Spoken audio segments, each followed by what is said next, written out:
প্রিয় দর্শক বন্ধুগণ, আজি 25 ସେପ୍ଟେମ୍ବର ଗୁରୁବାର ଆସିଯାଇଛି। ଆଉ ଗୋଟିଏ ନୂଆ ଅପଡେଟ୍ ନେଇ 3ଟି ଜିଲ୍ଲାରେ ଅରେଞ୍ଜ ୱାର୍ଣ୍ଣିଂ ଜାରି ହୋଇଛି ଏବଂ 26 ତାରିଖରେ ମାଲକାନଗିରି ପାଇଁ ଅରେଞ୍ଜ ୱାର୍ଣ୍ଣିଂ ସୂଚନା ମିଳିଛି। 27ଟି ଜିଲ୍ଲାରେ ୟେଲୋ ୱାର୍ଣ୍ଣିଂ ଜାରି ହୋଇଛି। ଏହି ଜିଲ୍ଲା ମଧ୍ୟରୁ 7ଟି ଜିଲ୍ଲା ମଧ୍ୟରେ ମଧ୍ୟମ ଧରଣର ବର୍ଷା ହେବ ଏବଂ 20ଟି ଜିଲ୍ଲାରେ ହାଲୁକାରୁ ମଧ୍ୟମ ବର୍ଷା ହେବ। ଏହି ଜିଲ୍ଲାଗୁଡ଼ିକ ବିଷୟରେ ଜାଣିବା ପୂର୍ବରୁ ଯଦି ଆମ ଚ୍ୟାନେଲଟିକୁ ସବସ୍କ୍ରାଇବ୍ କରିନାହାନ୍ତି ତେବେ ସବସ୍କ୍ରାଇବ୍ ଏବଂ ଫଲୋ କରି ବେଲ୍ଟିକୁ ଅନ୍ କରି ଆମ ସାଙ୍ଗକୁ ରୁହନ୍ତୁ। ଏବେ ଜାଣିବା ଜିଲ୍ଲାଗୁଡ଼ିକ ବିଷୟରେ। ସର୍ବପ୍ରଥମେ 3ଟି ଜିଲ୍ଲା ହେଲା ନୂଆପଡ଼ା, ନବରଙ୍ଗପୁର ଏବଂ କୋରାପୁଟରେ ପ୍ରବଳରୁ ଅତି ପ୍ରବଳ ବର୍ଷା ହେବ।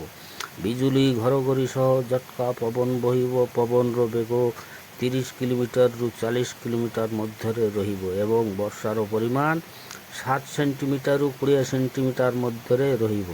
ପରବର୍ତ୍ତୀରେ 7ଟି ଜିଲ୍ଲା ହେଲା ରାୟଗଡ଼ା, କଳାହାଣ୍ଡି, କନ୍ଧମାଳ, ମାଲକାନଗିରି, ଗଜପତି, ଗଞ୍ଜାମ ଏବଂ ବଲାଙ୍ଗୀର।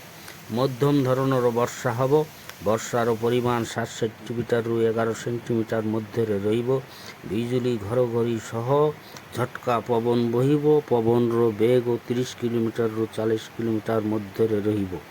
ଆଉ ରହିଲା 20ଟି ଜିଲ୍ଲା। 20ଟି ଜିଲ୍ଲା ପାଗ ଶୁଖିଲା ରହିବ। ଆକାଶ ମେଘାଚ୍ଛନ୍ନ ରହିବ। କେତୋଟି ଜିଲ୍ଲାରେ ସାମାନ୍ୟ ବର୍ଷା ହେବ ଏବଂ କେତୋଟି ଜିଲ୍ଲାରେ ହାଲୁକାରୁ ମଧ୍ୟମ ଧରଣର ବର୍ଷା ହେବ।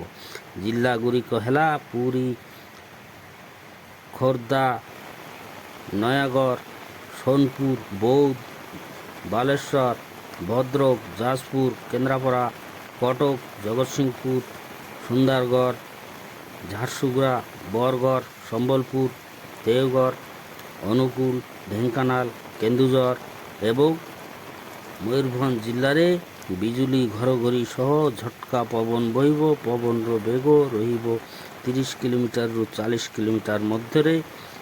ବର୍ଷାର ପରିମାଣ ରହିବ 7 ସେଣ୍ଟିମିଟରରୁ 11 ସେଣ୍ଟିମିଟର ମଧ୍ୟରେ। କମେଣ୍ଟ, ସେୟାର ଏବଂ ଫଲୋ କରି ସମସ୍ତଙ୍କୁ ଦେଖିବାର ସୁଯୋଗ କରିଦିଅନ୍ତୁ। ଧନ୍ୟବାଦ।